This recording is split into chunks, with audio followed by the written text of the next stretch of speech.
Hello, everyone, and welcome to What's New in Historical Fiction. My name is Colin Mustful. I'm the founder and editor of History Through Fiction, a small independent press that publishes historical novels. What's New in Historical Fiction is a regular panel series where it features historical novelists with new and upcoming titles. So we have four authors today with brand new titles, and I'm really excited to talk to them about their stories and to share them with all of you. Thank you so much for joining. We really appreciate the support that we get from events like these, and we're really glad to have you tonight. Just a couple quick notes. You can turn your mics on and off, or I'm sorry, you can turn your cameras on and off. You will not be able to turn your mics on just to limit the distractions. However, I would love if you could use the chat to say hello, to ask questions, let us know where you're joining us from. Anything and everything is good in the chat. I will invite questions from the audience a little bit later in the panel, so keep those ready, and you can post those as we get towards the end of the event, and I'll facilitate questions there. I also want to share a link to a landing page with all of our panelists' novels. I just put it in the chat.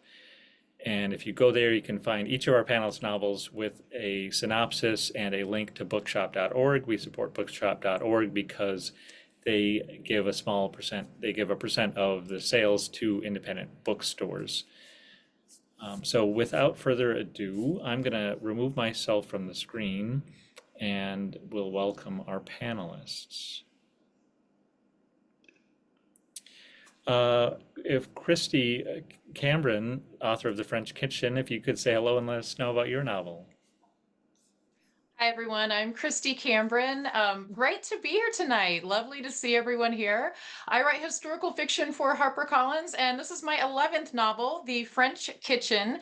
And it's essentially about an American expat who was a former spy during World War II who crosses paths with a young Julia Child when she's just getting started in her cooking classes in 1950s Paris. And it complicates the high society world that this American expat has built to hide her past. And so we've got a little bit of spies and intrigue. And as always with me, I always include some form of art history. You can see the artists behind me on my shelves. They're all color coded. If you read my books, you're going to get strong female characters and some form of art that intersects with history. So that's a little bit about me and this book, The French Kitchen. Thank you so much, Kristy. Heather, welcome. If you could say hello and let us know about your novel, Amanda. Hi, yeah, I'm Heather Cross, or HS Cross, as it is on the. We'll put it over. There we go. As it is on the cover.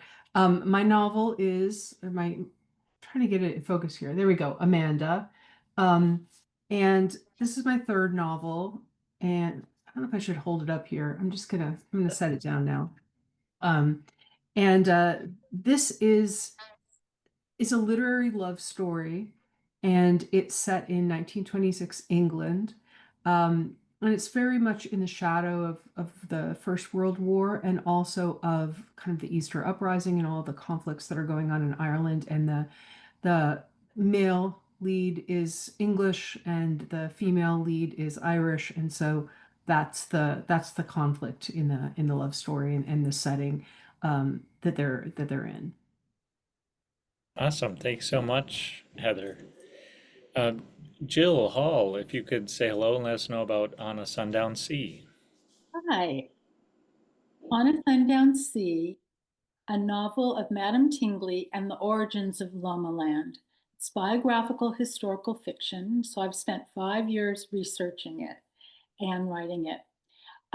So in 1888, Catherine Tingley is serving her immigrants in lower Manhattan, and she meets a man who meets her, and he sees her potential, and he turns out to be the head of the Theosophical Society, and then he becomes her teacher, and he teaches her all about theosophy, and he shows her there is a path to being able to have her vision of a white city on a sundown sea that she's had since childhood, and that it could become a reality.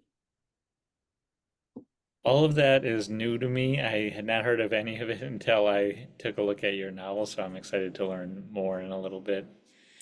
And finally, Jillian Forsberg, whose novel, The Porcelain Menagerie, is published by us, History Through Fiction. Jillian, if you could say hello and let us know about your novel. Hi, so this is The Porcelain Menagerie, a companion to my first novel, The Rhino Keeper, based on the true story of a mad king in Saxony, Germany, who decided that animals, people, and art were all objects that should be kept close by him and by no one else. The story of a porcelain maker and one of his mistresses. Thank you so much, Jillian.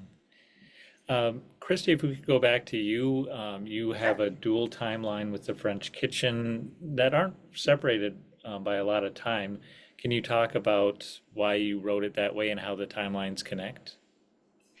Yeah, I think this is such a fun question because I get the opportunity to talk about this story that I love so much, but also to scare people a little bit. What I mean by that is my favorite TV show of all time is Lost. And if that tells you a little bit about the way that I write and the way that I look at story, it is all about the characters. And so to have a split time story, I want to give you, the reader, an opportunity to understand the character. What's the motivation? So for the main character in this book, it's Kat, and she has a World War II storyline, and this comes straight from real female spy stories in World War II, like the Virginia Halls. And if you look in the back of the book, there is actually a reading guide that has a number of books that incorporate these real histories. But then also, I love to take these pockets of history that I knew nothing about and then wrap a story around it. And say a couple years ago now, I heard a podcast. If anyone out there listens to podcasts, I heard a podcast, The History Chicks. If anyone's heard of this one, pop your hand up virtually. It's all about women in history. And they had a story about Julia Child. And they talked about her being a spy, a quote, spy in the OSS, Office of Strategic Services, which became the CIA. I knew nothing about this. And so I picked up a couple of books. I'll tell another story in a second about that. But this is Julia Child's memoir. And so to have a split time story, it really gives you an understanding when Kat, our main character, meets up with Julia Child. And this is all historically accurate right from Julia Child's memoir. When they meet up in Paris, I really want to give the reader a look back, and we're trying to untangle this story from the past that informs how the characters are responding today. So for me, split time is really the perfect way to do that, to give us a character-driven narrative wrapped around one of those pockets of history that I think is just fascinating, and to amplify strong female voices in history. So you get Julia Child. I hope everyone out there knows who she is. If not, get your phone out and start Googling, because she is fascinating. So by setting it 10 years earlier, it kind of you can see the setup for how the characters are. I guess could you go a little bit more in depth of how that works? Yeah, absolutely.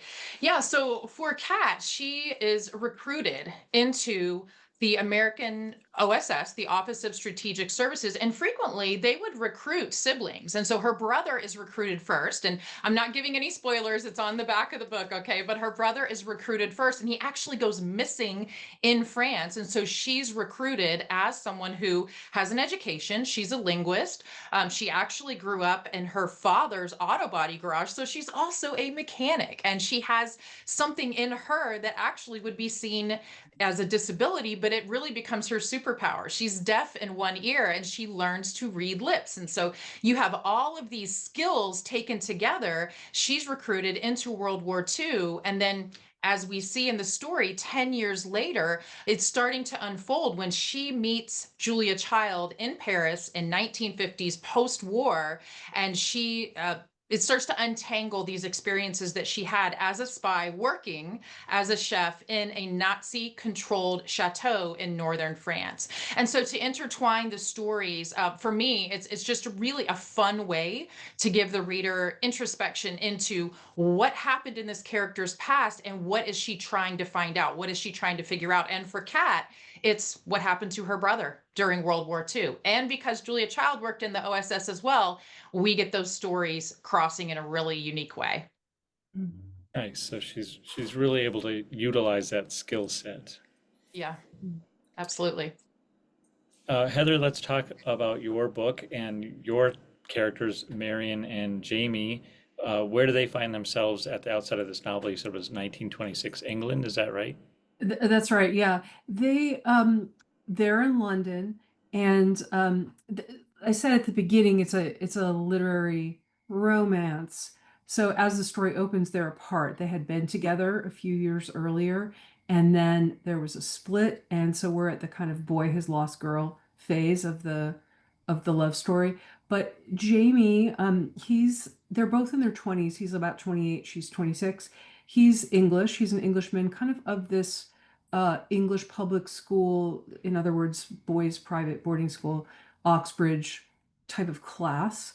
And he was an officer in the First World War and has survived it without being maimed or dead, which is sort of a feat. And his father is an Anglican bishop, and he's just been hired to be headmaster of a sort of third-rate boys' public school, which is where the previous two novels that I wrote are set in 26 and 31 at this boarding school in Yorkshire. So he's about to take it over. It takes place in the summer.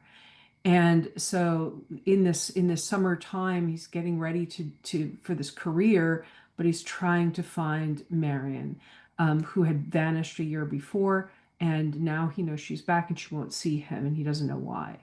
And Marion is from Ireland, from Galway. She grew up there, kind of middle class, and in 1918 fled Ireland after the death of her abusive husband, came to Oxford, which is where Jamie was a student, was working at a printing press.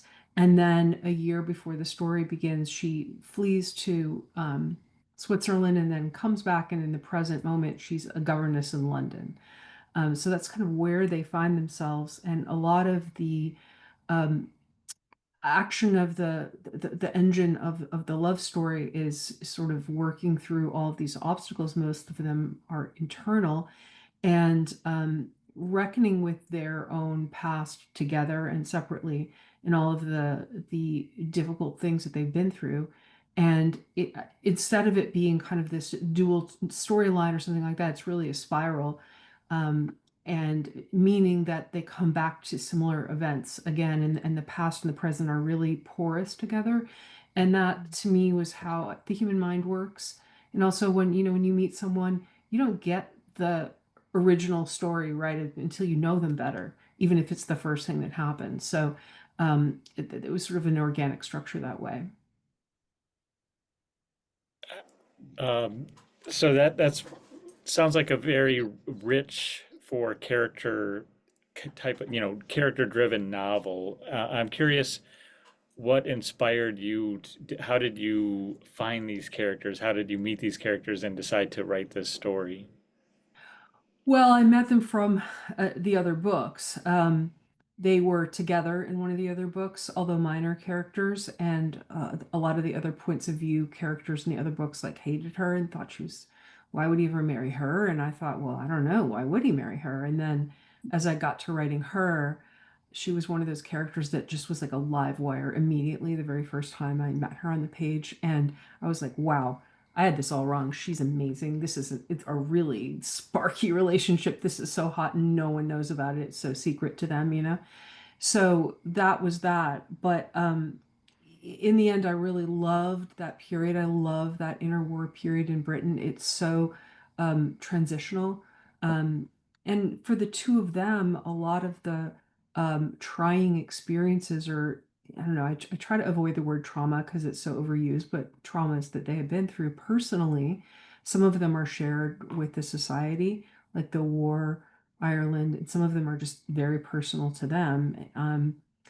But they're living at a time when everyone has suffered something catastrophic.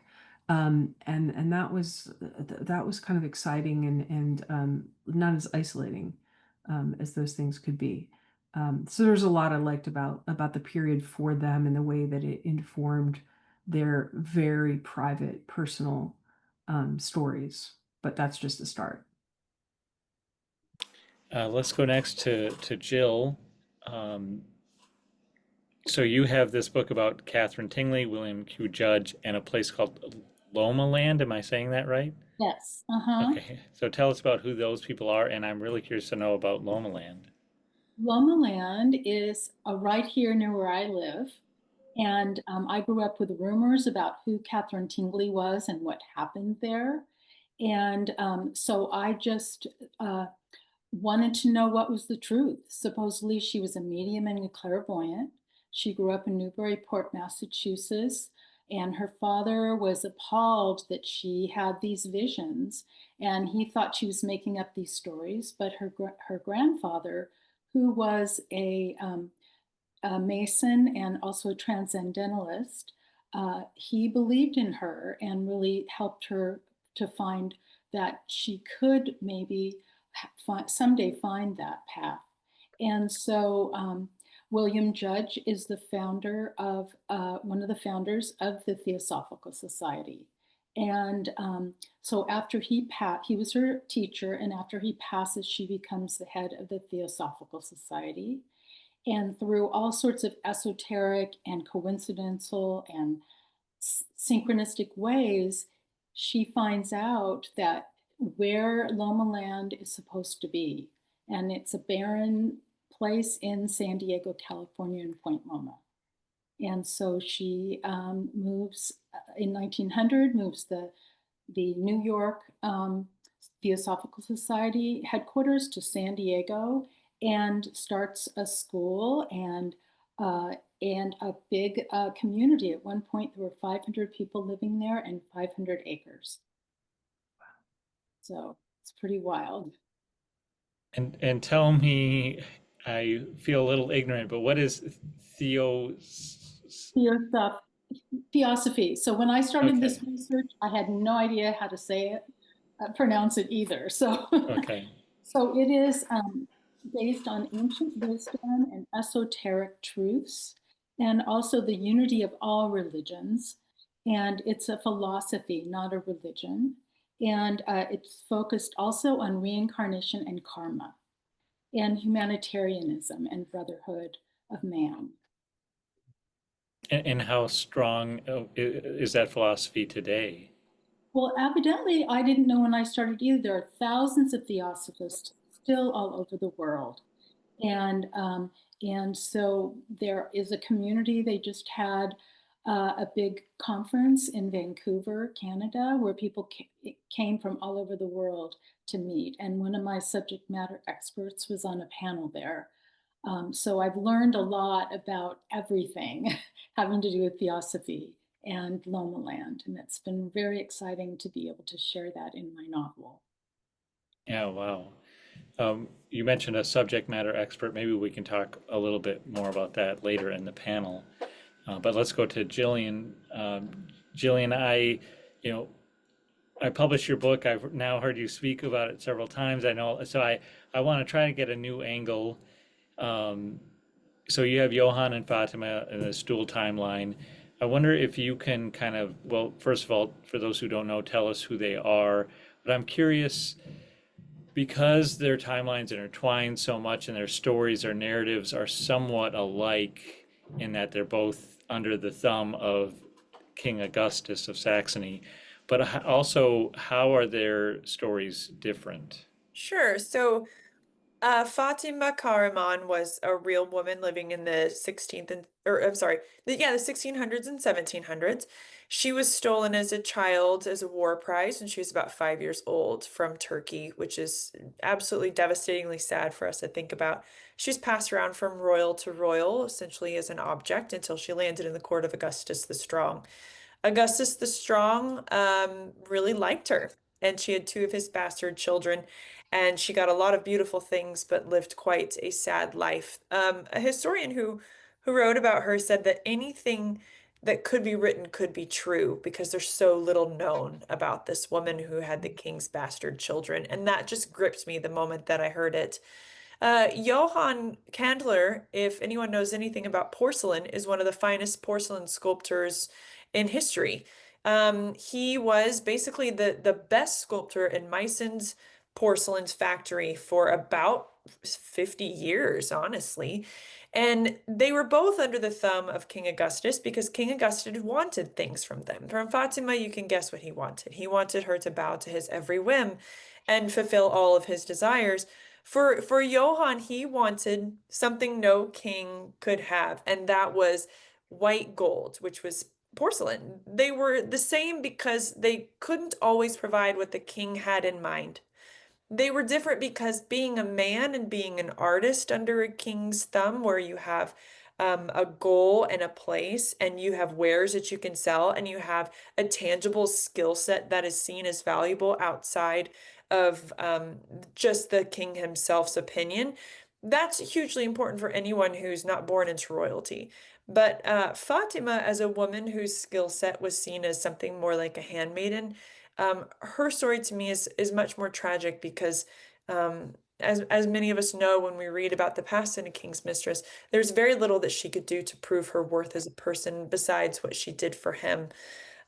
So by intertwining those two stories, both of which have great ambition, great hope, and honestly a twinge of sadness mixed in with anger, frustration, and wanting something more from your life, mostly wanting to be remembered. Both of those people have the same goals, but yielded very different results. Mm. And do you feel like you're now helping them be remembered? I hope so. I like to write about obscure people, which can be somewhat complicated because, as all historical fiction authors know, when you're doing research on a real person or one that's imagined, you really try and get into the mind of that person. And it's difficult with especially Fatima because she didn't leave behind written record. And it's difficult with the porcelain maker himself because what he left behind was art. And so I had certain things that I could tell from what they leave behind. But reality is that when we write about people from the past that are not royal or famous, like Julia Child has so many sources, it was probably hard for Kristy to take that and say, oh, I know exactly what to write about her, because it becomes more difficult at that point. There's this fine line between I would love someone who's no one has ever heard of, and I would love for them to have written something more about their lives so that I actually have some source material. Um, so for me, I hope that I continue forward, but I think sometimes just by saying their names aloud for those obscure historical characters, we do hope their legacies live on. Thank you, Jillian. Kristy, let's go back to your novel. I'm curious, you talked about, well, obviously, as Jillian just mentioned, Julia Child is in it, and there's a lot of real history here. Yeah. Can you talk about the real history that it's based on, and then how it goes off from history to create a fictional narrative? Yeah, I can, but real quick, I want to respond to what Jillian said because I really loved the way that she said that about these figures of history that sometimes they are obscure, and I love how you put that. I wrote a novel about Mabel Ringling, John and Mabel Ringling in the circus in the Golden Age in the late 1920s and the Jazz Age, and there are very few resources about Mabel Ringling. She was notoriously reticent with the press. She gave only like 2 interviews in her whole lifetime, and so there was very little source material, but aha, ding, ding, ding, that's where authors jump in and we get to fictionalize it. We get to wrap a story around it. So Jillian, you are exactly right with that. We do have a little bit more about Julia Child. We have, I think it's like, I don't know, 6 or 10 seasons of her cooking show on PBS. I mean, so you can go to YouTube right now, friends, and you can watch The French Chef. But this is one of the books, the source books that I had for Julia Child, and it's As Always, Julia. And I'm holding it up because everyone here, I know that you love history, I know that you love fiction, and you love people in history and we write fiction about them. So this might be a book you want to pick up. But this is where I got the idea to actually write the novel. It kind of sad. 2 seconds of sad at the beginning. I was getting over COVID. And so I was a couple of weeks out from that. And I had listened to that podcast about Julia Child, found her fascinating. And so we were actually out of town at a basketball camp for our oldest son. I took our two youngest sons to the hotel pool, kind of, like collapsed in the deck chair. And I was reading this book and I opened to, and I'm going to try to show everyone, if you can see this photograph of Julia Child in her Paris flat in the early 1950s. And she was 6'2", so she's in wedge heels. Okay, so she's probably about 6'5" in that photo, and she is stirring a pot on this little stove. And I saw that photograph, and it was almost like the hair on the back of my neck stood up. And I set the book aside. I picked up my phone and I started just mad typing this short summary. I texted it to my agent and I said, here you go. And she texted back and said, where did you get this? And that's kind of how I read it. And I said, well, I just wrote it just 5 minutes ago. And she said, you're going to write this. This is going to be your next book. And it became The French Kitchen. And so for me to incorporate this love of something that was related to art, which is the culinary arts, I love to eat. So this worked really great for me to write about French cuisine and food, and someone who was as fascinating as Julia Child before she was Julia Child. That's one of the things that I love to do in my novels, is to write about the person, write about them before they're famous, before they were the legend. So write about her as a friend, as a coach, as a mentor in the classroom, if you will, in the culinary arts for our main character, Kat. And so for me, research is really my favorite thing. If I can learn from someone, if I can travel, if I can go to a museum, if I can read all the books that are out there. For that Ringling book that I mentioned, I went to the John and Mabel Ringling Museum of Art that's in Sarasota, Florida. It's there for all of us, and their mansion is still there. And over 95% of the furnishings are as they were in 1929 when Mabel Ringling designed the house. I mean, it's phenomenal that we get the opportunity to tell these stories and to really put a spotlight on some of these amazing people in history. And so for the research, I'm sure everyone here, all the other authors are going to echo, yes, we love the research. Yes, we love the history. That's why we're all here tonight. But that's a little bit about Julia Child. Lots of books, lots of videos. And like I said, you can start with her French chef cooking shows from the 1960s right on YouTube, on PBS. Well, so you have all that information, but can you talk a little bit about where the narrative diverges from the actual historical record? Oh, yes, I can, Colin. And that is why we have author's notes in the back of the book. Because, yeah, absolutely. It does diverge from history. There was a very distinct window from January of 1952 to August 1952 in Julia Child's memoir.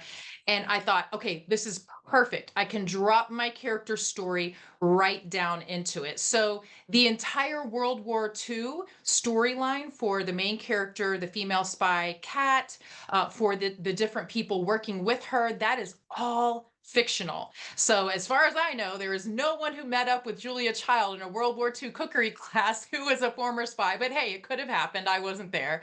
But all of the aspects of Julia Child written into this novel come directly from the memoir, down to the first meal that Julia Child has in France, that's in the book, down to all of the food that the first cooking classes after she graduated from Le Cordon Bleu in 1951, started her own cooking school, informal, for American expat wives. In 1952, I include all of their meals that they would cook together. They did make bœuf bourguignon, which is a fancy French stew.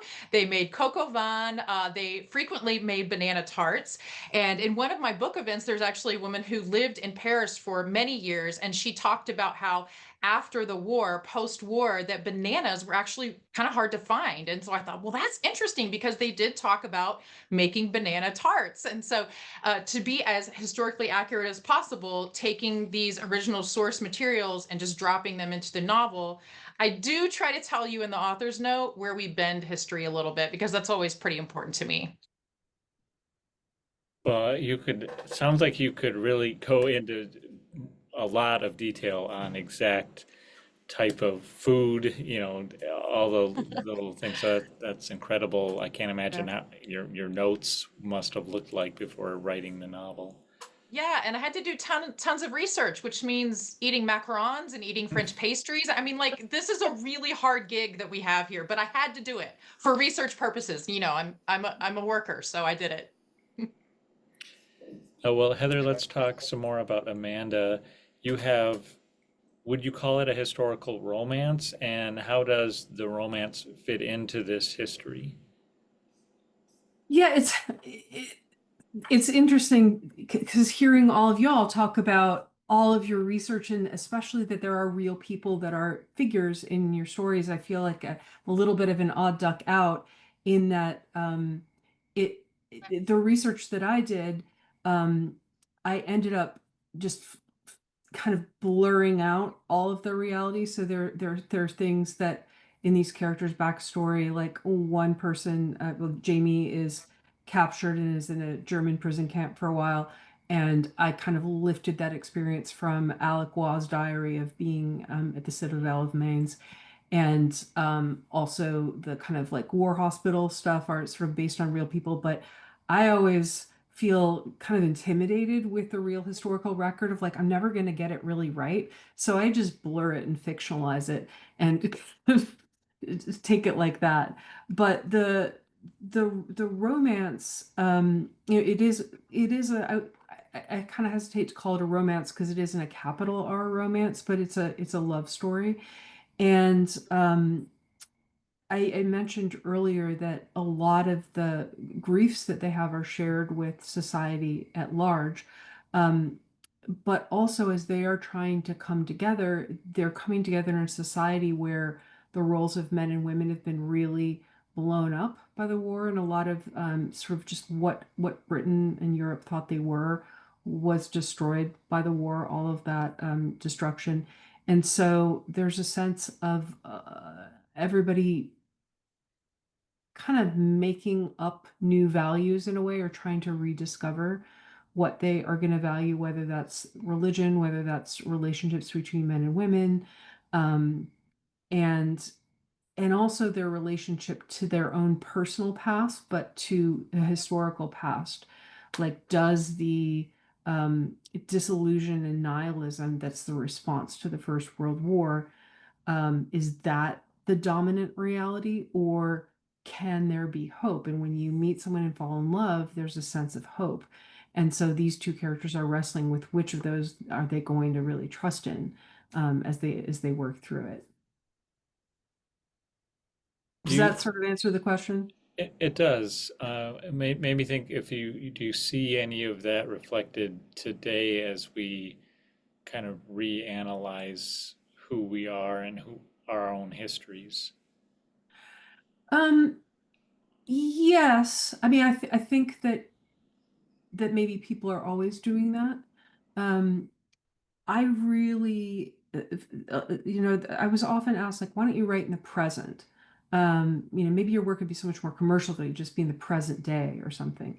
And I do also write in the present, but I've loved writing in this kind of modern feeling, but yet past time, because it gives a lot of permission to deal with things that don't have to then be really explained. Like, this is a time when kind of religious faith is taken as just a normal thing in society, although the characters are struggling with it, where marriage is just taken as a kind of default thing that you would probably do, where sex roles exist.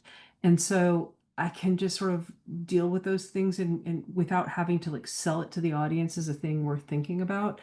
Um, and I feel like I'm not so interested in what our time tells us about people in the past as much as when you inhabit a past society and a past point of view, what that shows us about us, like seeing us through their eyes in a way. And that's indirect.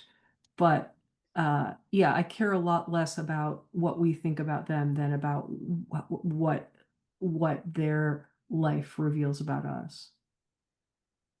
That's a really interesting way to look at it. That's fascinating. Did you? I'm sorry. It looked like you might have had another thought on there. No, no, I letting you carry on there. Okay. No, that's wonderful. Well, Jill. Oh, well, actually, the one thing I thought this was made me Chrissy, when you were talking about the food, it was making me think like, well, how did I figure out their food? And one of the ways was I went to like the newspapers of the time, like the historical newspapers, and like looked at the recipes that they were, like Love that. and because all the food, it's England, and they're like at clubs, and it's all like it's just really horrible food. Like you'd probably not want to eat it, but I'm like, what are they having? And it's like, oh, it's a gelatin made of this, or it's a, and so I would just that's how I would know if it would, what kind of green beans would you have, and I lifted them from like just recipes in the paper. Smart. And it just really shows the work that all of you do to make your stories so authentic, so immersive. That's awesome. Jill, I want to ask you how you got interested in Loma Land and theosophy and like what inspired you to write this novel. And maybe you could then branch out and answer Valerie's question here in the chat about how long the research took you and how challenging it was to continue down the path to finally finishing the novel. Oops, let me unmute you here.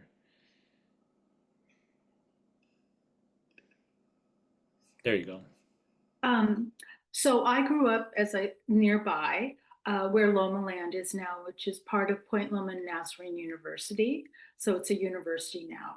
But I remember going down Catalina Boulevard, and my mom had all of us 4 kids in the station wagon, and she pointed to this building and she said, "See that round building? This kooky lady thought her husband had been reincarnated as a turtle. So he built it round so he wouldn't bump into the corners." So that's one of my earliest things that I've heard about Loma Land.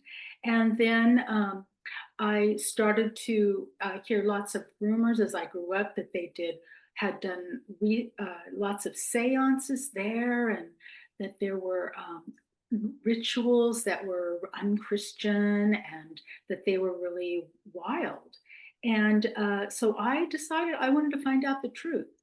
So I started researching, and as I first I went to articles to look at articles in newspapers, old newspapers, and I found it was really difficult because there were lots of different things that one person would say one thing and another article would say another. And one time, when she first moved to Point Loma, to Loma Land, all of the clergymen got together and they started to preach against her and Loma Land and theosophy. And then also the Los Angeles Times started to print articles that were just horrible, saying that she was starving all the residents that lived there, and even putting them like in a prison and not letting them out.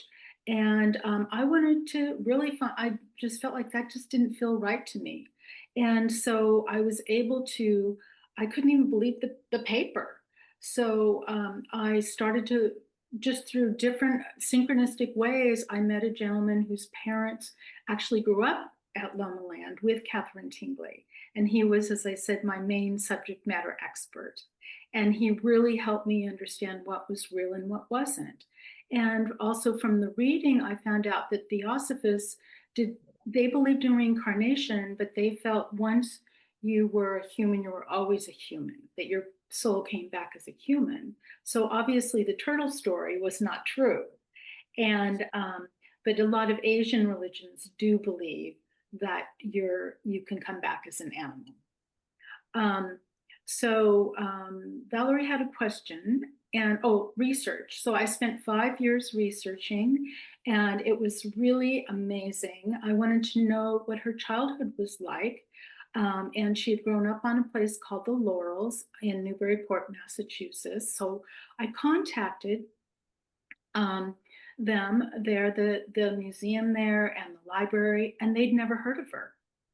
So we were able I really wanted to go to the Laurels where she'd lived. So Sierra, who worked at the Old Newberry Museum, started to research. She called everybody, and she was able to find that it's now part of a state park. So when I went to visit, I actually got to hike out there to the Laurels, and we knew that it overlooked the ferry landing, and it's across the Merrimack River from Amesbury, which is where the poet John Greenleaf Whittier lived, and he was best friends with her grandfather. And so he used to come over and he wrote a poem called The Laurels, which is actually the Laurels where she had lived. And it's one of John Greenleaf Whittier's famous poems. And so I just kept studying and studying. The hardest thing for me to figure out, though, was where I was going to end it, because I kept writing and writing, and she lived till she was in her 80s. So I ended up working with a coach because I got really stuck. And I said, I really want this to end. I want it to end. And he said, okay, go ahead and write the ending at the last chapter. So I did. I wrote the chapter, and then all of a sudden I realized, hey, I'm almost there. So I was able to write what was in between. But as it is with biographical historical fiction, they do tend to be longer, and that's okay. But I wanted to be within. I didn't want to do a sequel. I wanted to get it out there in the world. So I wanted to dispel the rumors in the neighborhood. There still are a lot of rumors out here of what was happening there in the 1900s all the way through the 40s. And I'm excited to do my slideshow presentation and share with everybody exactly pretty much what was happening there. So, and who Madam Tingley was. Well, it does sound like a lot of obstacles, but a lot of fun too. All of you get to have a lot of fun researching these novels.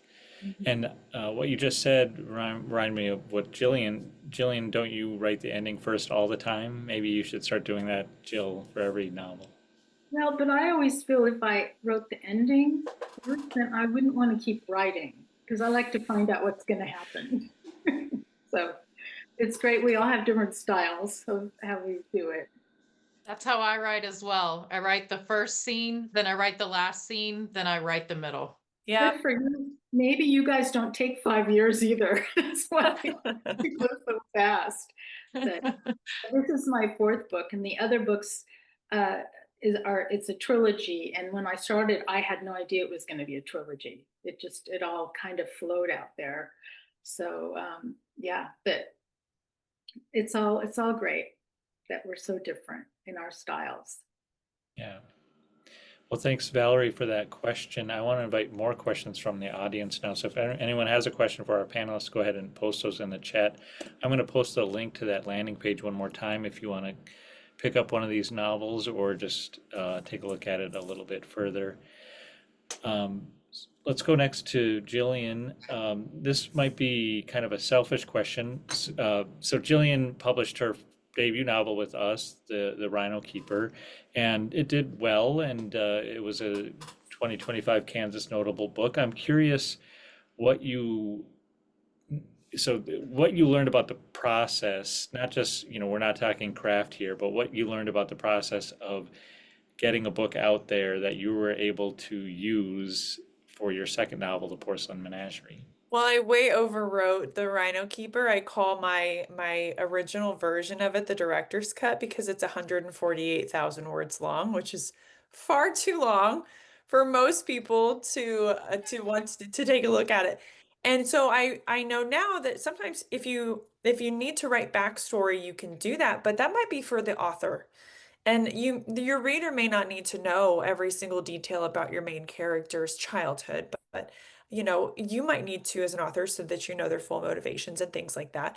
So what I learned was write shorter books. So now all of my books are under 90,000 words, which I think has been helpful for me to just get to the point. The other thing that I learned is really that my skill set is within a time period that doesn't have cell phones.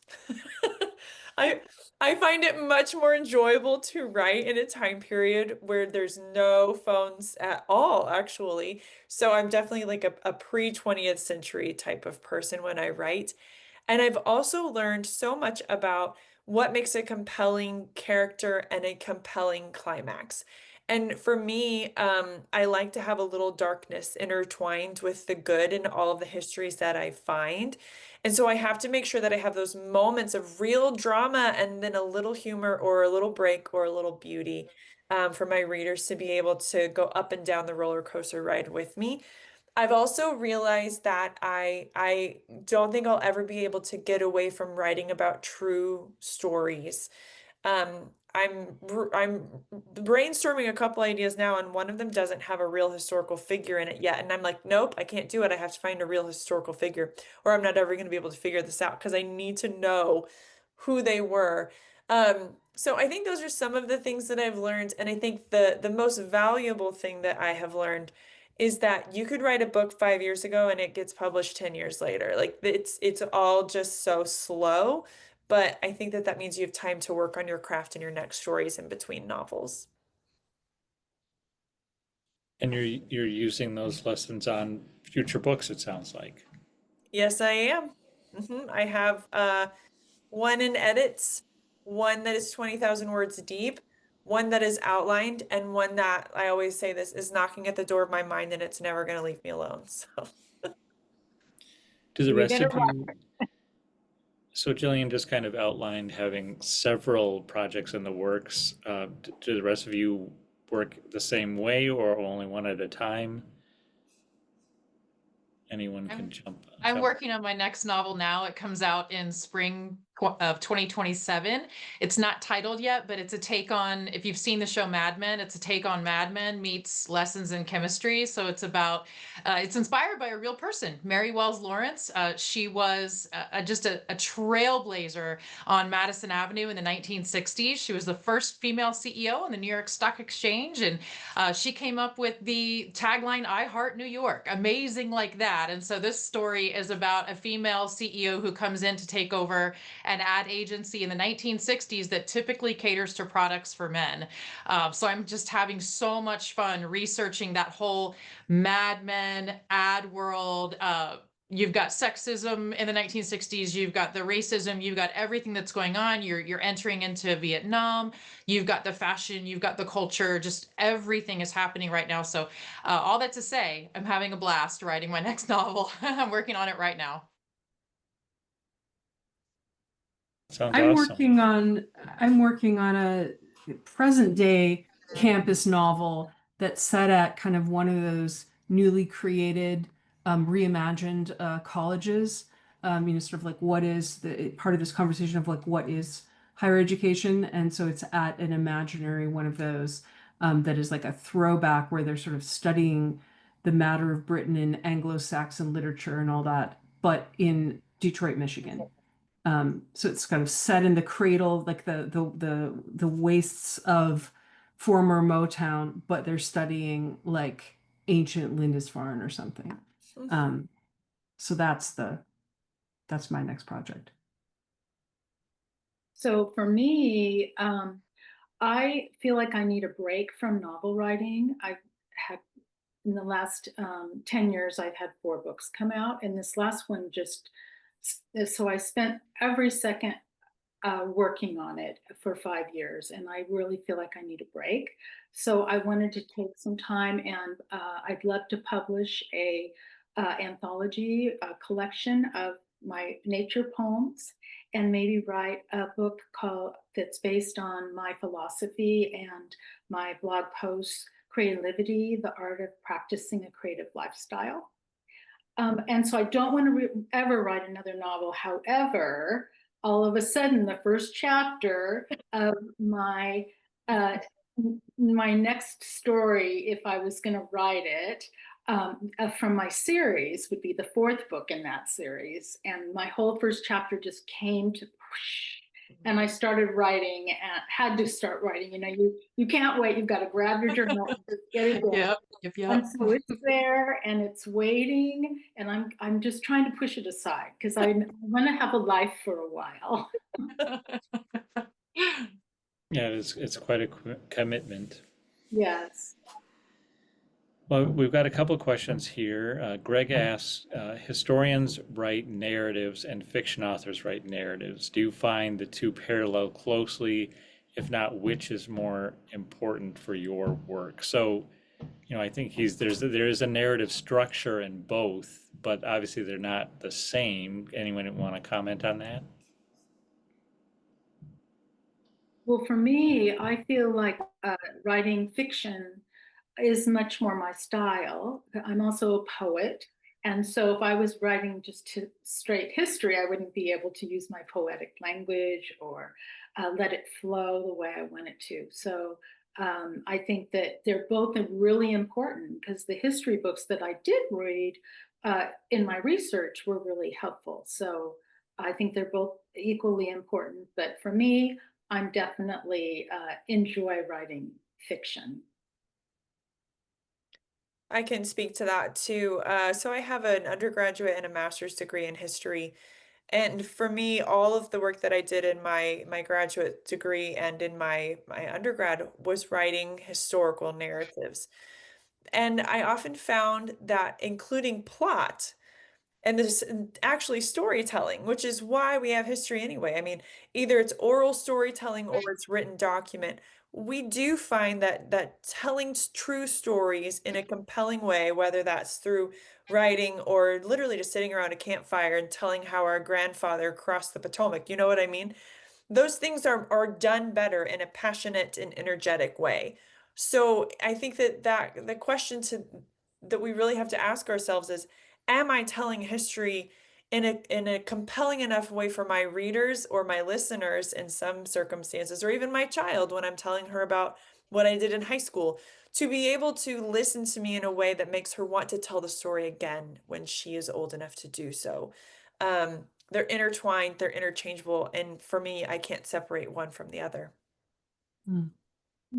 And I'll just add to that. I think it also depends a little bit on who the audience is, um, because they all have their own kind of threshold for the narrative and what they're looking for. So if it's academic, you're going to have less narrative, but then there's narrative nonfiction where you intentionally, or creative nonfiction intentionally adding some flowery prose and things like that that make it engaging. But as Jillian points out, like there's always a structure there. There's always a plot structure in some form because it's a human nature that engages us in the stories. And I think, the novel is the literary form of the human being, of the human condition. And so when you're writing fiction, it's very much the personal story, often in kind of bigger societal events, maybe what we would call history. And I think really good historical writing gets the human as well as the big sweeping events. But I think another challenge, and whether you're writing an historical account of a thing that really happened or you're writing fiction, is this question of when do you raise and lower the curtain in your story? In other words, where do you start and stop it? And that makes all the difference to what the story really is. Because I mean, history, it just keeps going back and forth, never stops. And you're like, well, where would I raise the curtain and lower it? Like, what is the story I'll tell? And I think that the more you get into a fictional world, and this kind of goes to the you know your character's backstory. Like, I know all these people. I could start it years before, years after. Like, what is the chunk that will be given to the reader in this novel? And so I feel like that's a common challenge. I've always looked at historians as giving us information and maybe hoping we're entertained and fiction authors entertaining us and maybe hope that we learn something. And so those are kind of two sides of the coin here when we're thinking about writing. I also went to school for history. So I have a degree in art history and research writing. And that was always the experience for me. It was reading books like Night by Elie Wiesel, or seeing the painting Guernica, like seeing that, but then peeling back the layers and really understanding and looking at the individual who created it, the culture that lived it, what was happening at that time, and trying to drill down and then wrap a story around what would it have looked like, sounded like, smelled like, felt like, tastes like, to live in that experience. It's like the five senses. It's really inserting emotion into the human experience. And so yeah, there are some historians who are great writers and they can entertain us, but I think in some ways our goal is to entertain and hope that we can help someone learn something about the past. That's my take on it anyway. I love that. I also think it's so important to include when you're talking about art, you have to see the art through the lens of the person who made it as well as through the Yeah. lens of the viewer. And I Yeah. think that when we think about art, it becomes so public, like you think about Starry, Starry Night and everyone can immediately conjure it in their minds. But what did it feel like when Van Gogh peeled his hand away and the paint was still there? So you have all these little things that you can incorporate as a writer that the person just viewing the painting could never see. And I absolutely love stepping back in time with art in that way. I think it's so important for us to viscerally feel it and smell the paint and know what it was like when he said he was finished or not. And that goes back to what Heather was saying. How do you know where to raise and lower the curtain? How do you know at what point? Like I was thinking about that right as she said, I said, well, when I tell a story to my daughter, I usually start with how old I was. Well, when I was in high school, but as a historical fiction writer, what's the right moment? And I think as readers, we all want to know that too, no matter what we're reading. Well, why do I care about this story? And I think it's because we all want to feel something akin to our own human emotions within every single word that we read, write, or every piece of art that we see in front of us too.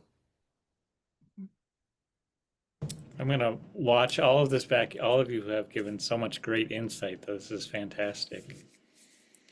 We have one more question. This is for Kristy about the aspect of art in your books. What led you to write that type of historical fiction? Yeah, when I was a girl, young girl, my mom used to take my sister and I to the library every week in the summer. And my sister would run to the fiction section and I would go the other way. I would go to the art section. So 7, 8, 9 years old, I was pulling down thick volumes of art history and Disney animation books and just sitting on the floor of the library and just thumbing through these volumes. But as a kid of the 80s and 90s, not to age myself, but there was no computer aided design at that point. If you wanted to be an artist, you had to have hands that could create. And I couldn't paint, I couldn't sculpt, I couldn't draw, I couldn't do anything conventionally to be an artist in the way that I wanted to.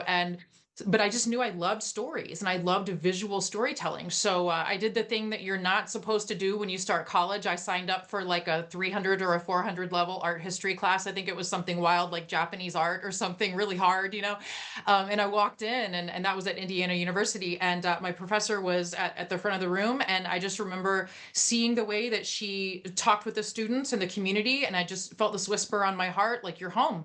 This is where you're supposed to be. And I had no idea, no clue that I was ever going to be an author. I just knew that I loved writing, I loved researching, and I loved stories. And what am I going to do with that?